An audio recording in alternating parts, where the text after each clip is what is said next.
Penilaian terhadap konteks adalah proses analisis dan evaluasi situasi, lingkungan, atau latar belakang yang memengaruhi suatu argumen, pernyataan, atau tindakan.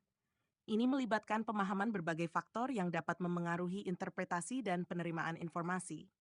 Berikut adalah beberapa langkah dan pertimbangan dalam penilaian terhadap konteks. 1. Identifikasi konteks. Latar belakang.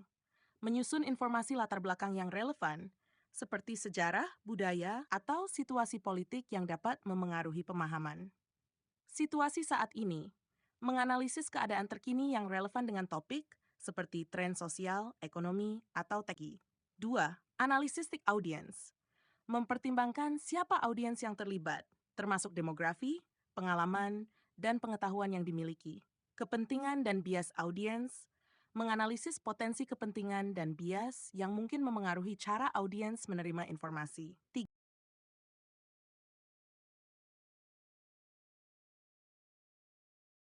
Informasi. 3. Evaluasi sumber informasi. Menilai keandalan dan kredibilitas sumber informasi yang digunakan, seperti penelitian, laporan, atau testimoni. Relevansi sumber. Memastikan bahwa sumber informasi sesuai dengan konteks dan tujuan yang ingin dicapai.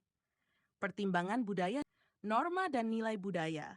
Memahami bagaimana norma dan nilai budaya dapat memengaruhi interpretasi dan respons terhadap suatu pernyataan.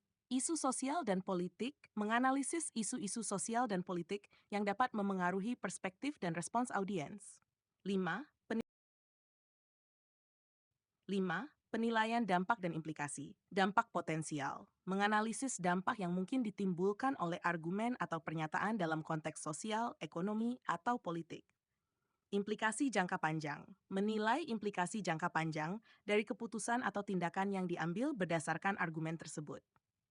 Sejarah yang relevan.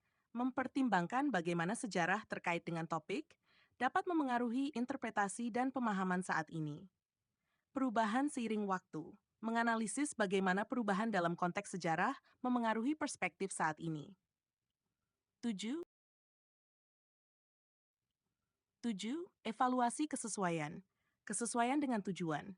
Menilai apakah argumen atau pernyataan sesuai dengan tujuan yang ingin dicapai dalam konteks yang lebih luas.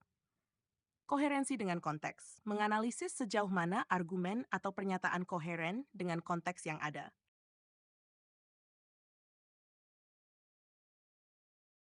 Contoh penilaian terhadap konteks. Misalnya, dalam penilaian terhadap sebuah kebijakan publik, identifikasi konteks. Memahami latar belakang ekonomi dan sosial yang mendorong pembentukan kebijakan tersebut. Analisis audiens.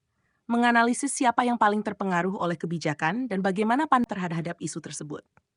Evaluasi sumber informasi. Menilai apakah data yang digunakan untuk mendukung kebijakan tersebut berasal dari sumber yang terpercaya. Pertimbangan budaya dan sosial.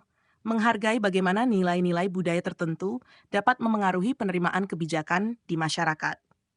Damsi. Mengidentifikasi dampak jangka pendek dan jangka panjang dari kebijakan terhadap kelompok masyarakat tertentu. Dengan melakukan penilaian yang menyeluruh terhadap konteks, kita dapat memahami dengan lebih baik bagaimana informasi dan argumen dipengaruhi oleh faktor eksternal, dan kita dapat mengambil keputusan yang lebih informasional dan Demikian, semoga bermanfaat.